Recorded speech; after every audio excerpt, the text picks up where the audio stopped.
Today's episode is brought to you by our word of the day, brachycephalic. It's not the name of a dinosaur. I know. Disappointing. It's a fancy medical term for the type of dog whose face is smushier than most. You know, boxers, pugs, Boston terriers, bulldogs. Their foldy faces give them a lot of character and make them pretty cute. But there are a few things going on the inside that make things more difficult for them. We're going to talk about what those are, why that makes them more prone to heat stress and heat stroke, and how we can look out for all of our pets as temperatures start to rise this spring. Today, we're making cinnamon sugar knots in honor of all the curly pugtails out there, so let's dig in.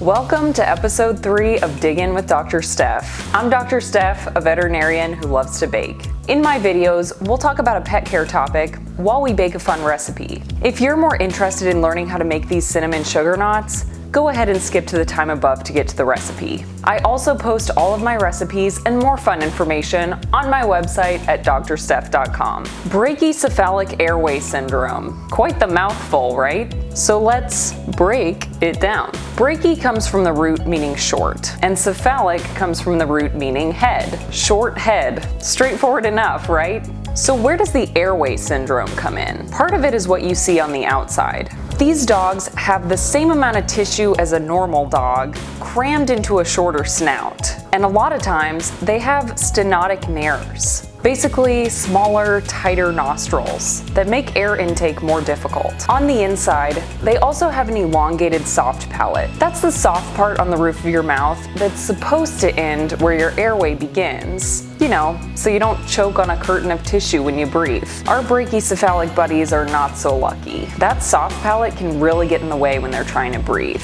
They also have something called everted laryngeal saccules. These saccules are just two normal pockets that normally sit on either side of the larynx. But they balloon out when a dog is trying too hard to breathe, and they actually make the problem worse. All that sounds like enough to make breathing hard enough, right?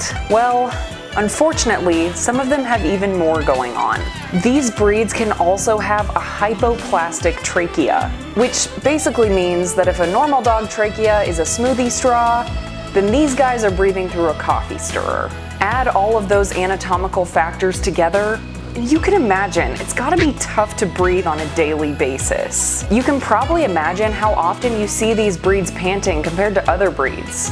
They've got a lot of work to do. Not all of our brachycephalic breeds have daily problems breathing, but they do have limitations that you as a pet owner should be aware of. If their conformation is severely affected, they may even need surgery to correct some of the issues. What can we do in surgery for these dogs? The soft palate can be resected, the nostrils can be widened, and everted laryngeal saccules can be surgically corrected. Your veterinarian may recommend this surgery depending on how severely your dog is affected and what stage of development they're in.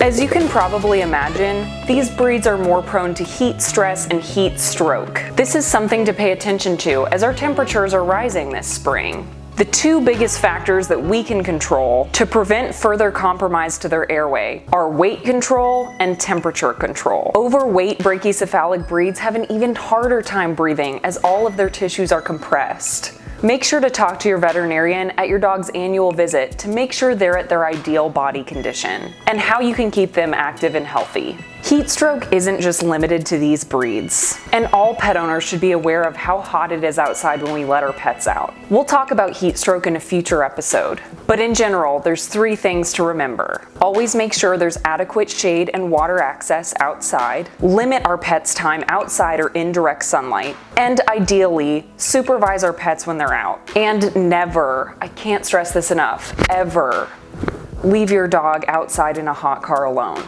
We take on the needs and limitations of our pets when we adopt them, and it's our job to understand and respect those needs so that they can live their best lives alongside us. For more information on brachycephalic airway syndrome and a few other limitations these breeds encounter, check out my website for links at drsteph.com.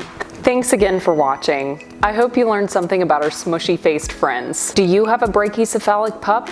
Comment below with your favorite wrinkle-faced breed. Keep watching for the recipe at the end of this video. And make sure to subscribe and turn on notifications to stay up to date.